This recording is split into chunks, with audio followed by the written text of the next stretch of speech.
지난 영상에 이어 애플 8편 바로 시작하겠습니다.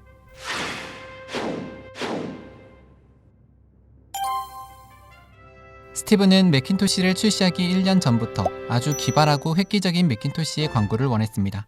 광고를 본 사람이라면 누구나 충격을 받고 매cin토시 출시만을 기다리도록 말이죠. 스티브는 그런 자신의 뜻을 광고 에이전시 측에 전달했는데요. 언제나 그랬듯 스티브의 요구사항은 난해했지만 운 좋게도 그의 뜻을 찰떡같이 알아듣는 곳이 있었죠. 바로 샤이어데이라는 광고 에이전시였습니다. 특히 애플 광고의 책임을 맡은 리 클라우라는 사람은 이때의 인연으로 스티브와 30년간 함께할 만큼 스티브의 마음을 잘 알아주는 아주 드문 사람이었다고 합니다. 리 클라우는 스티브의 요청대로 획기적인 광고를 위해 스토리부터 각별히 신경을 썼다는데요. 조지 오웰의 소설 1984에서 모티브를 얻어 왜 1984년은 1984와 다른가? 라는 문구에서 스토리를 발전시켜 나갔습니다. 60초짜리 공상과학 영화라는 평가를 받을 만큼 매cin토시의 광고는 내용도 비주얼도 신선함 그 자체였습니다. 애플은 당시 컴퓨터 시장을 장악하고 있던 IBM을 대적할 회사는 애플밖에 없다는 걸 광고에 담고 싶어 했다고 합니다. 그래서 마치 로봇과 같이 개성 없는 똑같은 사람들 사이에서 눈에 띄는 한 여성을 등장시켜 커다란 망치를 들고 거대한 화면을 향해 달려나와 화면을 부수는 내용으로 굉장히 새롭고 신선하게 담아냈습니다. 심지어 이 광고를 찍은 감독이 영화 감독으로 유명한 리들리 스콧으로 알려지며 더욱 화제가 되었죠. 하지만 스케일이 큰 이 광고를 제작하는 데 드는 비용은 무려 75만 달러. 지금 우리 돈으로 환산하면 10억 가까이 필요했기 때문에 애플 입장에서는 신중할 수밖에 없었습니다. 그러다 보니 이 과정에서 스티브와 존은 충돌을 빚기도 했습니다. 결국 존은 자신의 뜻을 한풀 꺾어 스티브의 손을 들어줬고 우여곡절 끝에 매cin토시 광고는 제작될 수 있었습니다. 이후 이 광고는 하와이에서 열린 세일즈 컨퍼런스에서 사람들에게 미리 공개되었는데요. 사실 이때는 공식적인 공개가 아니라 단지 스티브가 사람들의 반응이 궁금해 살짝 노출시킨 것이었음에도 뜨거운 반응을 얻게 되었습니다. 그런데 존과 애플 이사진들의 생각은 달랐다고 합니다. 지나치게 공상적이고 난해한 광고 내용에 걱정이 앞설 수밖에 없었던 건데요. 오죽하면 이미 사두었던 광고 시간대를 다른 곳에 팔 수 없냐며 긴급회의를 열 정도였으니 말이죠.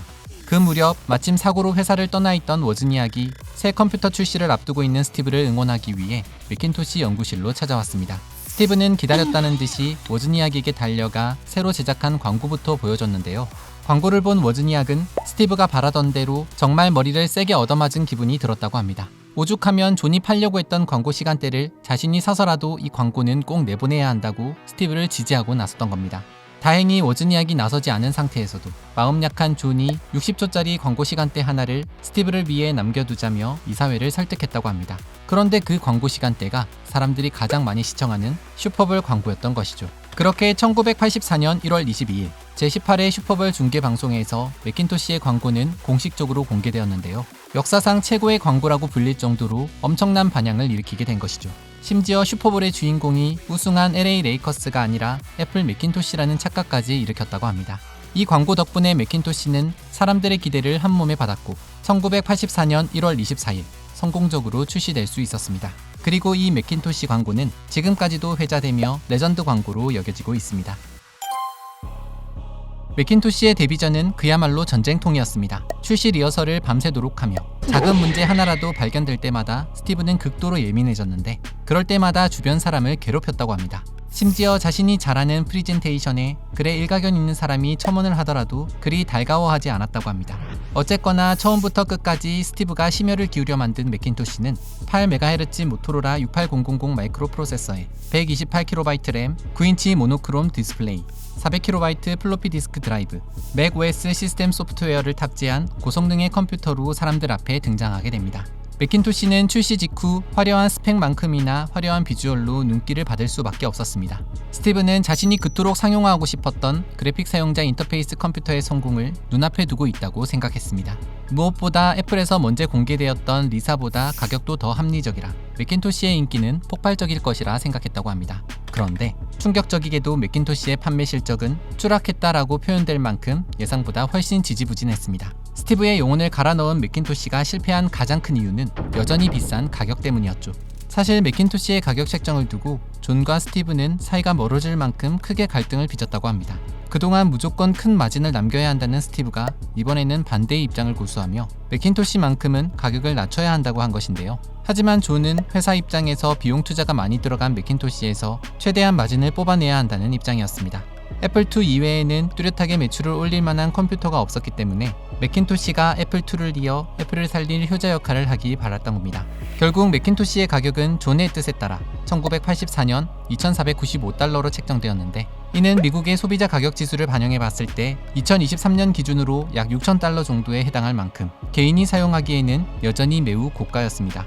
게다가 결정적으로 매킨토시가 사람들의 기대에 못 미친 이유는 뼈아프게도 기술적 한계가 분명했기 때문입니다. 매킨토시의 초창기 모델은 다른 개인용 컴퓨터와 비교했을 때 메모리가 매우 부족해 속도가 심각할 정도로 느렸다고 합니다. 메모리 확장도 불가한 모델이었는데요. 텍스트 기반의 디스플레이에서는 글자를 표시하는 데 1바이트 미만의 코드가 필요했지만, 매킨토시는 사용자가 원하는 폰트를 픽셀을 통해 표시하려면 그보다 적어도 20배, 많게는 30배까지 많은 메모리가 필요했습니다. 앞서 출시된 리사는 1MB 램을 내장함으로써 이 문제를 해결했지만, 매킨토시는 가격 경쟁력을 갖추려고 128KB로 버티다 보니 프로그램 운영에 버거울 수밖에 없었습니다. 또 하나의 가장 큰 문제는 내장 하드디스크가 없는 것이었는데, 사실 이 같은 문제는 출시 이전부터 예견된 문제였으나 결과적으로 스티브의 고집 때문에 일어난 비극이었습니다. 제록스 엔지니어 출신 조애나 호프먼은 애플로 넘어와 그래픽 사용자 인터페이스 컴퓨터 개발에 큰 역할을 해냈는데, 그녀는 매킨토시를 개발할 당시 저장 장치를 꼭 구비해야 한다고 강력하게 주장했다고 합니다. 하지만 스티브는 그녀의 의견을 무시했다고 합니다. 또한 매킨토시에는 냉각팬도 없었는데요. 이는 스티브가 새 컴퓨터를 만들 때마다 거슬려 하던 소음을 제거하기 위해서였습니다. 결국 매킨토시는 이런 복합적인 문제들로 인해 베이지색 토스터라는 불명예를 나누며 예쁜 바보 상자 취급을 받게 됩니다. 출시된 지 1년도 채 되지 않아 판매량이 급격히 줄어들었고, 스티브가 예상한 매출의 10%도 겨우 채울 정도였으니 말입니다. 사실 매킨토시가 레전드 광고와 함께 출시된 초창기만 하더라도 스티브는 애플 내에서 금이 환영에 성공하게 됩니다. 존이 리사와 매킨토시 두 프로젝트 모두의 책임자로 스티브를 복귀시켜 주었기 때문인데요. 그만큼 스티브에게 존은 명실상부 든든한 조력자였습니다. 하지만 그로부터 1년 후 스티브를 살린 무기였던 매킨토시가 점점 스티브의 입지를 위협하는 칼이 되어 돌아오고 있었습니다. 당시 애플은 애플2의 매출 덕분에 회사 운영에는 지장이 없었으나 1980년대 들어서 애플2를 능가할 신제품을 출시하지 못해 미래의 애플에 대한 위기론이 거론되던 시기였습니다. 회사 입장에서는 계속되는 신제품 실패의 원인을 찾을 수밖에 없었는데, 그때마다 거론되는 원인 중 하나가 바로 스티브였습니다. 스티브는 회사의 이익보다 지나치게 새로움과 혁신만 강조하다 보니 막상 회사의 이익에는 도움이 못 되었다는 것이었죠. 하지만 스티브는 오히려 매킨토시 엔지니어들의 능력을 폄하하기도 했고, 자신이 설득해 CEO로 영입한 존을 탓하기도 했습니다. 존이 제 아무리 마케팅의 천재라 불렸다고 한들 컴퓨터 회사 애플에서 컴퓨터가 어떻게 만들어지는지 엔지니어적인 관점이 1도 없는 존의 태도에 늘 불만이 많았던 겁니다. 그리고 그 불편한 감정을 존에게 여과 없이 드러내곤 했죠. 존 역시 지나칠 정도로 제품 개발에만 몰두하고 비효율적인 결과물만 만들어내는 스티브의 태도에 점점 불만을 갖기 시작했습니다. 무엇보다 애플의 모든 직원들, 투자자, 협력 관계자, 심지어 CEO인 자신에게조차 무례하게 구는 스티브의 태도 때문에 두 사람의 관계는 급속도로 멀어지고 있었습니다. 그리고 이사회는 이 문제를 그냥 두고만 볼 수는 없었습니다. 한편 그 무렵 스티브는 여전히 매킨토시를 다시 살려낼 새로운 기술에만 혈안이 되어 있었다고 합니다. 예를 들면 터치스크린 같은 새로운 기술들을 눈여겨보며 체크기에 매킨토시를 출시하면 어떨까 하는 새로운 청사진을 그리고 있었던 것이죠. 자신의 입지가 좁아지는 건 전혀 알지도 못한 채 말입니다. 그러던 1985년 4월 11일 존은 애플 이사회에서 스티브를 매킨토시 책임자에서 끌어내리겠다고 공식적으로 선포했습니다. 최후 통첩을 받게 된 스티브는 충격을 받을 수밖에 없었죠. 존과 스티브의 갈등이 최고조에 이른 것이었는데, 이때 애플의 이사진은 문제를 원활하게 해결하기 위해 두 사람을 따로 면담하게 됩니다. 그동안 스티브를 지지해오던 이사 중 한 명인 필립 슐라이는 스티브에게 회사 내에서 물러나 회사를 위한 연구소를 책임지는 게 어떻겠냐고 제안했는데요. 하지만 스티브는 여전히 주변을 탓하며 존이 물러나야 한다는 입장을 고집했습니다. 반면 존은 이사진들과 개별적인 자리에서 차분한 어조로 여러분이 저를 지지하면 저는 애플을 책임지겠습니다. 만약 그러지 못한다면 여러분은 새로운 CEO를 찾아야 할 것입니다. 라고 강단 있는 태도를 보여주었죠. 그러면서 존은 자신에게 힘을 실어준다면 시간이 걸리겠지만 스티브를 애플 내에서 문제를 일으키지 않을 만한 곳으로 천천히 보직이동시키겠다고 이사진들을 안심시키기도 했습니다. 이에 이사회는 결국 만장일치로 존의 손을 들어주었습니다. 존에게 패배했다는 사실과 이사진에게 버림받았다 생각한 스티브는 회의실 밖에서 눈물까지 흘렸다고 합니다.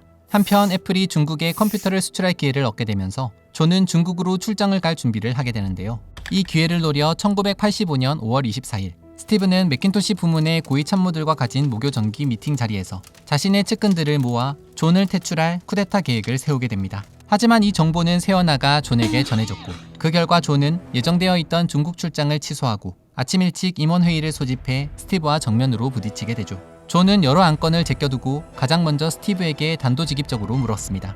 자네가 나를 회사에서 쫓아내고 싶어 한다는 얘기를 들었는데 그게 사실인가? 그러자 스티브는 물러서지 않고 당신은 애플과 맞지 않아요. 회사를 떠나야 할 사람은 당신이에요. 라고 받아쳤습니다. 이에 크게 분노한 존은 말까지 더듬으며 이 사진들에게 예정되지 않은 극단적인 투표권을 제시하는데요. 여러분은 누구에게 표를 던지시겠습니까? 접니까? 스티브입니까? 그런데 이미 이사회의 마음은 존에게 가 있는 상황이었기 때문에 당연히 존을 선택했고 스티브의 야심찬 쿠데타 계획은 그렇게 물거품이 되었습니다. 그러던 1985년 9월 13일 스티브는 존에게 정기회의에 참석해 발언할 기회를 달라는 부탁을 하게 됩니다.